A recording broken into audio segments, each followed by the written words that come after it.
งเด้อขึ้นเฮือนใหม่แล้วบัดนี้เนาะขึ้นเฮือนใหม่ใช้ยาเต็มเนาะสุขภาพร่างกายแข็งแรงอยู่เย็นเป็นสุขเด้อใช้กระท้องไปใช้กินกระท้องยังไม่ออกจากห้องน้ำบ่ฮะเข้าห้องน้ำก่อนลาบหมูบ่นี่น่ะแม่นนี่อันนี้ต้มไก่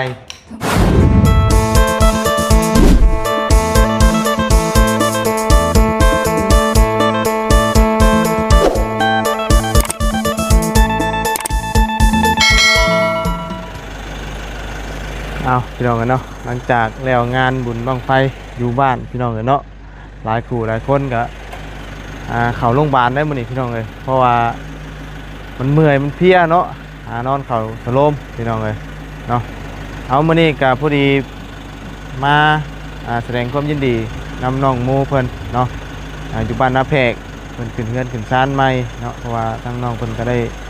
โทรบอกทางว่าบุญว่าให้มาขึ้นเฮือนเด้อมันตั้งแต่อยู่เซโปนพี่น้องกันเนาะมาหอดกับเกือบบ่ายพี่น้องกันเนาะเผื่อนอนตื่นแล้วพี่น้องกันแต่ละคู่แต่ละคนก็ได้เมื่อยแห้งเพลียพี่น้องกันเนาะเมื่อคืนนี่ก็เต้นงานบุญอยู่บ้านพี่น้องกันกับบริลงครับลงไปจุดแต่บังไฟขึ้นมาเลยพี่น้องเลยมันห่อนเมื่อยเพลียเนาะแต่ละคู่แต่ละคนกันปะจ้าพี่น้องบ่ฮู้ว่าเป็นจังใดเนาะหมู่คู่คือสิกลับมาได้ละพี่น้องเลยเพิ่นก็คือสิล้างถ้วยล้างบวงเลยเด้บ้านเบิ่งทรงนะพี่น้องเลยเนาะเอามาสวยเด้เนาะเอาก่อนอื่นก็กราบสบายดีและสวัสดีเพื่อนพี่น้องกันเบิดสุขุสุคนพี่น้องกันเนาะพ่อๆกันมื้อนี้ก็บรรยากาศก็ร้อนอยู่แต่ว่ามีลมอยู่พี่น้องเนาะแต่ครึ้มกินอีกฝนตกหยาดปอกบานเดียวเลยไปเลยพี่น้องเนาะป้าชาพี่น้องจังไรก็เข้าไปเบิ่งไปชมกันกับบ่ได้มาแต่โดนเลยพี่น้องเนาะหลายเดือนเต็มเลยเนาะโดนมาเที่ยพี่น้องเนาะมาวันนี้กับแปลกหูแปลกตาได้พี่น้องเนาะเพื่อนทั้งนี้ก็ถือว่าป้าต้องต่อเติมไปอีกแล้วเนาะ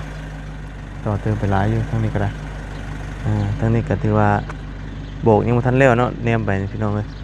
ไปจังไรก็ไปเบิ่งกันอีกเที่ยนึงพี่น้องเนาะเป็นจังไรทางนี้เป็นเห็ดแดงแก่บ่เนาะดูว่านี่เด้วิธีขึ้นเฮือนขึ้นศาลบ่หรือว่าจังไดพี่น้องเนาะโอ้นี่เนาะไปเข้าเบิ่งกันพี่น้องเลยโอ้ทางนั้นก็ได้เฮือนงามซ้ำเนาะบ่ได้มาถึงเฮือนงามบัดนี้ไปพี่น้องเลยเป็นจังไดแนวเบิดได้บ่โอ้เปิดตู้เต้นเนี่ยนี่เนาะที่ตู้พี่น้องเลยเอาระบบเครื่องเสียงมาเลยเนาะเต็มระบบได้บ่นี่นะบ่ตู้ใส่แบบเต็มระบบเลยนี่สงสัยเมาไปแล้วเติบแล้วแต่เบิ่งนี่เนาะ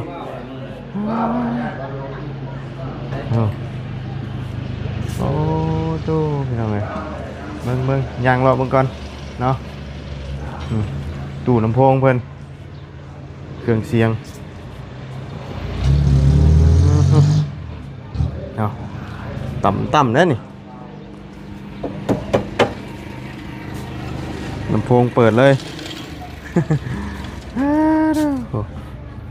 นี่ได้เพื่องหนึ่งนี่เนาะโบกได้ข้างหนึ่งเดี๋ยวยางเบิ่งทั้งพ่อบ้านก่อนพี่น้องเลยเนาะใส่ละรอเบิ่งก่อนได้พี่น้องเลยเบิ่งทางนี้คือสิล่างถ้วยล่างบวงกันละโต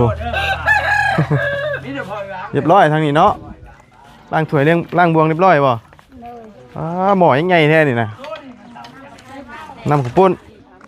แต่ว่าเดือดแต่หมอบ่ใช่โอ้น้ำข้าวปุ้นเนาะนี่อันนี้ต้มไก่โดยหมดเลยยังเดือดตีนมันนี่เนาะเอาพี่น้องเลยแขกคนกับเมื่อมาได้เนาะมาลมมาโรยทางนี้ก็ล่างถ้วยล่างบวงเรียบร้อยเลยเอา โอ้เก็บเรียบร้อยแล้วแม่เนาะ โดย อ่า เรียบร้อย เรียบร้อยกองก้นลูกกระบอกเนาะถ้วยทั้งถ้วยทั้งบวงเนาะไปเศร้าคุณคนหลายบ่ ร้าย หลายอยู่อืมอืมอืมโอ้ทางนี้เพิ่นเฮ็ดยังทันได้แล้วแต่ว่าขึ้นก้อนนี่เนาะอืมใส่บาทนี่ทางไหนบาทนี่เนาะอืมใช่เจ้าของเฮือนเพิ่นเด้ของเฮือนบ่อยู่บ่ฮะใช่น่ะอยู่ใช้ผ้าคอนน่ะโอ้อ๋อบ่ตุ๊เนาะโอ้ขาวปุ้นลายดีนี่เนาะเอาเลยนี่คือจะเป็นห้องนอนบ่เบิ่งเลยเด้อแม่นบ่ห้องนอนบ่นี่เอาโตเนาะสบายดีเด้อสบายดีตุ๊โอ้เรียบร้อยแล้วเนาะโอ้ไก่เฮ็ดไก่คันอยู่นี่บ่เช้านี่นะเอ้าบ่ได้เฮ็ดในห้องบ่เอาเนาะห่อนช่ำเนาะอบอ้าวเนาะ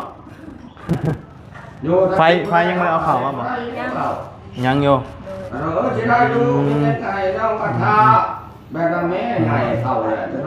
ฮะเฮ้ยเสียงไปใส่เบิดนั่นฮะคอแหบโอ้แม่นเต้นลายยักษ์นี่บ่เจ็บคอแม่นเต้นที่คืนนี่บ่บ่ได้เต้นบ่อย่ามาเต้นที่คืนนี่สิเนาะเนาะคนหลายบ่เช้านี่มีไผมาในแล้วซั่นนี่ไม่กันจะได้ยินเสียงเนาะ เขาบอกจันเบาเสียง บ่เมื่อไปแล้วเนาะ ดูเขาบอกตา มาช่วยได้แต่ละคู่แต่ละคนกันเลย ดู พอเมื่อคืนนี่มีบุญบังไฟเด้อยู่บ้านงานบุญบังไฟหาการเลิกมื้อเช้านี่มื้อนี้ก็เพิ่นยังหาเลาะกินอยู่เลยมื้อนี้ ดู แต่ละคู่ฮะบุญบังไฟเมื่อวานนี่เนาะมันยังนี่มีคนกันเขียนถ่ายว่านี่นะโอ้ขึ้นเพื่อนแต่ละบอลบ่คือกันเนาะมาบอลนี่มีคนอันเขียนถ่ายนี่ยังบ่ยาอยู่เนาะอันเขียนถ่ายนี่มามันมาครบชุดเด้ ฮะ จะเก่าไม่ได้ครบ บ่ครบบ่ มาไม่ได้เขียนใจว่างานตัวนี้แหละไม่ครบชุดตัวนี้ โอ้ เขากับประเพณีดิ บ่แต่เก่าคืออันว่าบ่มีซะเนาะนี่แหละ มีบ่วันนี้น่ะชื่อเอานะมันขี้ข้านต่ำนึงติซุมื้อนี่ ผมจะเข้าคุยอยู่แล้ว เออมีอันน่ะอันเขียนถ่ายพร้อมเนาะกล้วยก็เอาแบบเครือซุกมาโลดนะเนาะ เหลือแต่เครือเลย บ่นกก็ไม่ได้เข้าดีว่านี่แม่ เนาะ บ่ได้กิน บ่เอาหมักดิบเนาะ แม่ บาดเด้อ ฮะเนาะ โลกก็กินเป็น กินหมด เบิดเลยน่ะโอ้ย โอ้ยโลกก็บ่แม่นบอกว่ามันก็ต้องแม่นโคตรโลด เออได้ เขาหมักพระเจ้าแล้วเขาดันแล้ว อืม แต่ว่าเอาต้องบาดที่บ่มักก็ได้เอ้ย เอ้าถือว่าแต่เช้าคนหลายอยู่เนาะ ดู เริ่มจักโมงนี่น่ะ 6 โมง แต่เช้าเนาะแห่นะ ดู เออถือว่าเฮแต่เศร้าเนาะแต่ว่าอันโบกนี่ยังบ่ได้เอาข้างนี้ข้างเดียวบ่ ข้างหน้าก็ยังข้างนอกยังมั้ง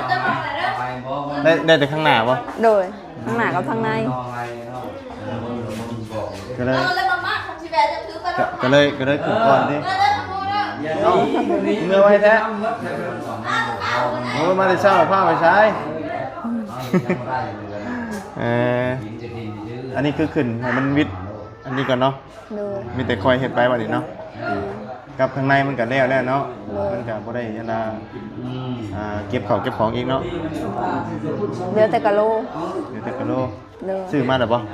บ่มี ยังอยู่โอเค ก็เลยปูสาดนี่ก่อนเนาะ โดย มียามใดจัง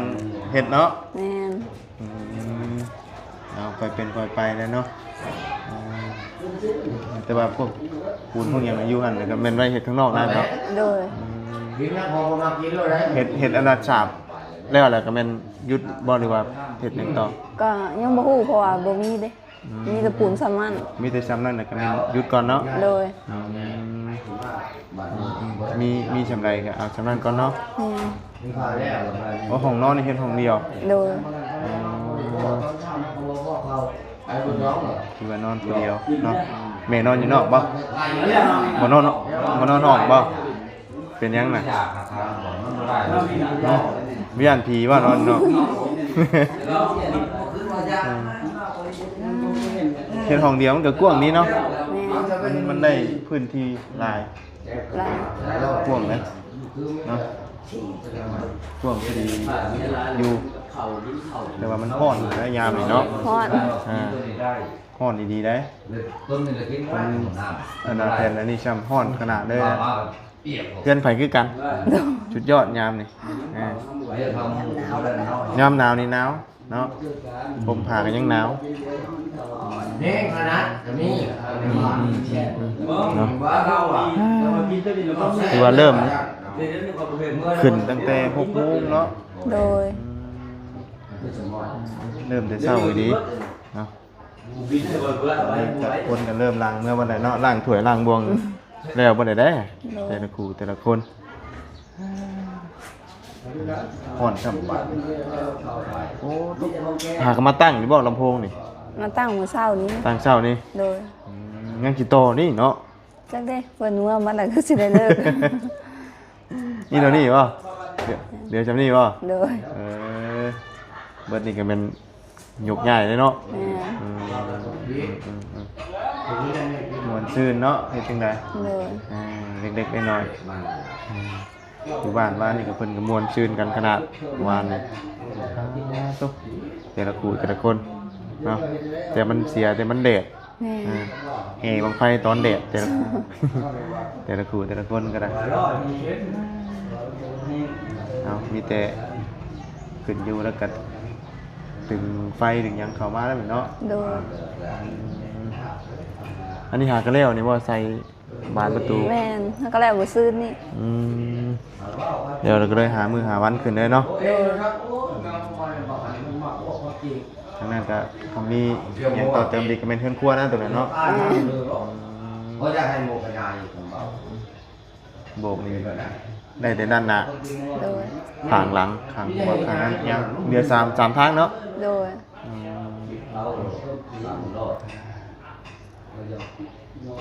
มาฮอดตอนเวลาสวยบัดแดดคักมันยังบาดนี้ลูกสาวก็นอนถ่ายรถ ลงบ่ได้ มาสิฮอดบัดนอนปลุกตื่นเงานอนงอกๆเยอะบาจารย์มันก็มานับไอ้ลูกสาวพร้อมบ่ แม่น มาเชียงกับลูกสาว โดย มาเบ่เลยเนาะออกไปสวนทางยุกอีนี่เมื่อก่อนเนาะเฝ้าไปทางอื่นต่อเนาะแต่ละคนก็ได้เอาสักหน่อยเนาะมาสามีเตจิผูกขอตอกแขนเพิ่นก่อนก็อยู่ดีมีแห้งพี่น้องเลยเนาะขึ้นเทือนขึ้นซานใหม่ขึ้นเทือนขึ้นซานใหม่แล้วไปหาเงินต่อบ่บัดนี้ ยังบ่ได้ไปเพอสิฮอดยามดำนาแล้ว บ่ได้ไปบ่บัดนี้ โดย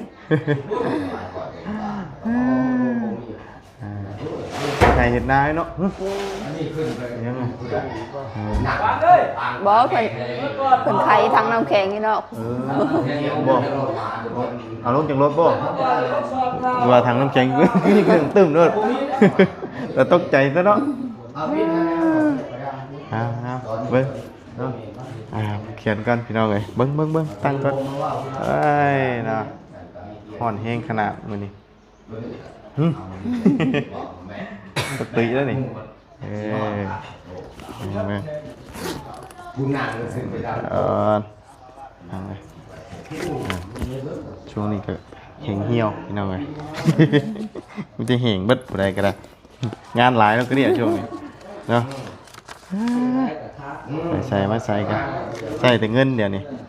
วางพวกเย็นอะไรมัน ช่วงนี้ก็เดินสายอยู่เซโปนอย่างเดียวเนาะไปทางนั้นใส่เงินนักค่าหอได้ทางไหน มันงานนั้นของทาง ของแท้เนาะคืออะไรใครย่อยมาแรงนอนดูนี่วัดสองบ่ดูอันนี้ไหนฮะ นอนอยู่พี่ ห้องนั้นน่ะยังไม่ได้นอน ยัง ห่อนเลยเนาะ นอน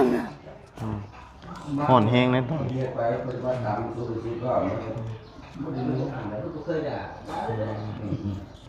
มาแต่เช้ากูมูนี่แม่นไฟบ่ต้าบ่ บาต้า ต้องเรามาแต่เช้านี่เนาะ ตอนบริเศร้าตอน11 โมงแล้วมั้ง เอานี่มาสวยเฮาไปใส่ก็สวยเดี๋ยวนี้เนาะสวยกูมูเดี๋ยวนี้มามันห่อนได้นี่อยู่ได้บ่โดนได้มันห่อนน้ำมันพายออกเลยมาจังไดก็อยู่ดีมีแฮงเด้อขึ้นเฮือนใหม่แล้วบัดนี้เนาะขึ้นเฮือนใหม่ใช้อย่างเต็มเนาะสุขภาพร่างกายแข็งแรงอยู่เย็นเป็นสุขเด้อบัดนี้เนาะพ่อเด้อทั้งแม่เนี่ยเนาะสุขภาพเข้มแข็งมาตู้เอากระเป๋าบ่เป็นได้ตู้เอ้ยแต่แต่ซ้ำนี่เอานะมีแต่อยู่ดีมีแฮงไงเนาะขึ้นเฮือนใหม่นะบัดนี้บ่ฮู้ว่าบ่ซึมแล้วบัดนี้เด้อให้อยู่น้ำลูกน้ำดานไปโดนๆได้ตู้เด้อเสียงคอจนแหบเนาะไปกินหยังมาฮะเจ็บคอห่อนยังเจ็บอยู่เนาะคอยเนาะเอาโดยให้กันนี้เลยที่เขามาเด้อว่าบุญเลยให้อยู่ดีมีแฮงให้เจริญรุ่งเรืองในหน้าที่การงาน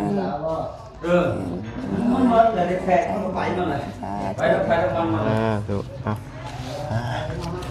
เอาเลยก็ได้ผูกเลยเอาเลย ผมผูกเอาเลยบ่นี่นะเอาเลย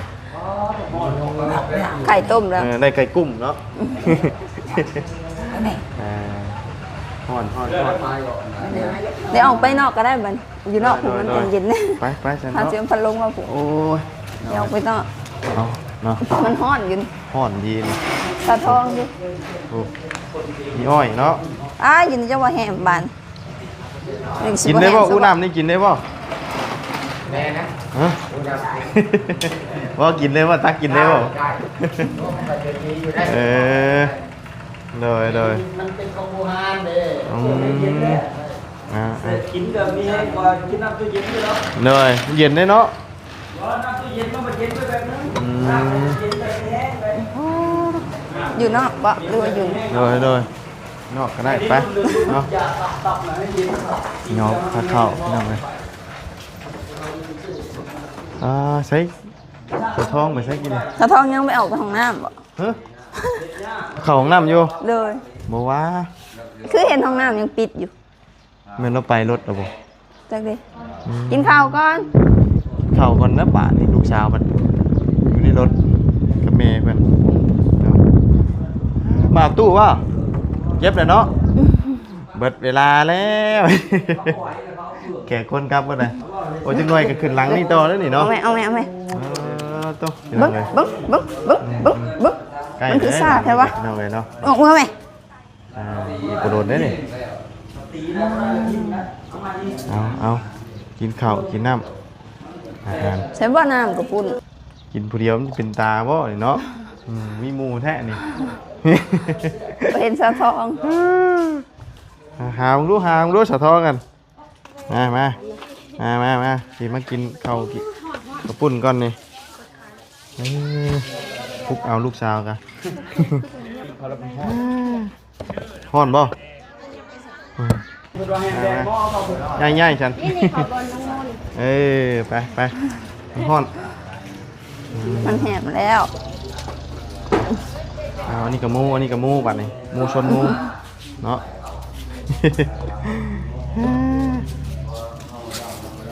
ข้าวกินน้ำก่อนเนาะอิ่มแล้วบ่ทางนี้อิ่มแล้วเนาะเนาะห่อนครับเฮ้ยได้เลขได้เบอร์อยู่บ่อยู่นี่บ่ได้บ่ ดีแล้วบอกมัน นั่งเนาะล้างมือก่อนมากินข้าวก่อนลาบหมูบ่นี่น่ะ แม่น นี่อันนี้ต้มไก่ ต้มไก่ อันนี้ครัวอ๋อ ขวแบบใส่ผักแบบบ่ใส่ผัก ใส่ผักอันนี้ข้าวปุ้นบ่ข้าวปุ้นกับช่างลายดีเนาะ เด้อ จักโลน่ะ 60 โล 60 โล แม่นย่างมันบ่พอ ฮะ น้ำมันเฮ็ดเอง น้ำเราเฮ็ดเอง แต่เส้นมาสั่ง น้ำปลานิ่นบ่ แม่น เอาไก่กลุ่มเนี้ย เนาะ จอยเอาวะ เอากินข้าวกินน้ำก่อนจ้ะพี่น้องเอ้ยเนาะ ที่ขานั่นตัวนี้อยู่เนี่ย มา ใช้มาสิกัดบ่ เด้ อืม กว้างดีเนาะกว้างมันก็ได้บ่นั่งบนเลนหลาย เด้อ เนาะคำว่าเฮ็ด2ห้องมันแคบนี่เนาะมันอีกมันก็แคบอันนี้มันก็กว้างกว่าได้ว่าเฮือนเฮาว่าเฮือนมันจ่อๆนี่ก่อนเนาะอันนี้กว้างไปพุ่นอีกเด้นิดหน่อยนึงไปแล้วมาไหมลูกเอ้ยมาไหมยังม่วงไข่ป่ะ แม่น ม่วงพร้อม มาพี่ลูกมาพี่พี่น้อง หมูนี่ไปซื้อในตลาดป่ะ คือตลาดลงเพน ไก่ยังไปซื้อเอาแบบนั้นหมดเลยทางเห็ดลาบขัวเนาะแซ่บต้มไก่แซ่บเลยแต่ว่ามันอิ่มเหมือนเลยคนที่โต๊ะเนาะรู้หูโต๊ะไปได้บ้างเนาะเม็ดใหญ่ครับ ยังไม่ลองกันเถื่อป่ะนี่หลังคานี่ เคยตก2 น้ำเสือแล้ว หัวป่ะ บ่ ทานฉันเนาะ มาทานอยู่ ฝนตกลูกมันมาเลยนี่ผมบ้ามมาเลยย่านบ่ฝนตก มันดังแฮง À. บ่สิ มันดังอยู่แล้วนี่นะเฮ้ยตึ้งนะฝนสิตกแล้วนี่ตกตึ้งนะนี่เนาะเอาเนี่ยนอนครบ3 คืนกันเป็นบ้างผ้าคอนเนาะ เด้อ เอาอันนั้นอันแต่งแก้น่ะของอยู่ใช้ใช่ในเฮือนไผนี่น่ะ นั่นนี่แหละ เอ เพ อ ราะว่าเพื่อนๆแล้วเพิ่นแก้ซะก่อนจังได้ผูกแขน แต่งแก้ก่อนเฮ็ดทุกหลังบ่อันแบบนี้น่ะหรือว่าเฉ ก็ พาะ แล้วแต่ให้เฮ็ด แล้วแต่เฮาเนาะ แม่น เป็นแต่งแก้แล้วก็ผูกแขนเพื่อนโอ้ย่านลูกสาวย่านเอาจ้ะอิ่มแล้วบ่ทางนี้นะอิ่มแล้วบ่เอาเนาะผมกดใจละลายมาหลังมือมาก่อนผมทำเกือบทำได้ละตอนนึงเลยตอนฝนตกนะไปชาวพี่น้องเลยเยอะผ้าสีดังนี่สิเนาะลำลาหน่อยนะมันเองป้าน้องโมไปป้าหน่อยเด้อฉันเด้อดูดีไม่แห้งเด้อกินกันใหม่กันเลยเนาะแล้วคนที่ตกเนี่ยเงยกันลงไทยลงหน้าบัดนี้เนาะไปจ้ะไปเด้อพี่น้องเด้อสบายดีเด้อไปสบายดีทั้งน้องโมเนาะไปพี่น้องเลยเอาฝนที่ตกเลยพี่น้องเลยเนาะหยาดแม่งลงเลยเนาะถือว่าตกเม็ดใหญ่เลยพี่น้องเลยถ้าตกแห้งป้าตู้เนาะเอาตู้เรากัตากคนอยู่เด้อนี่พี่น้องเลยนี่เอามาหน่วยหนึงแล้ววะไฟบ่ถึงเนาะมาเมื่อเช้านี่พี่น้องเลยเอาเพื่อนหลังนั่นก็ใกล้แล้วพี่น้องใกล้จะได้คันโอนอกอะไรทั้งนั้นกันเนาะไปครับพี่น้องล่ำลาไปเที่ยงที่นี่พบเจอกันใหม่ขอบคุณไปพี่น้องทุกทีเด้อที่ติดตามนะครับชมพี่น้องเลยไปแล้วสบายดีปะพี่น้องมาถึงกันใหม่นี่เนาะ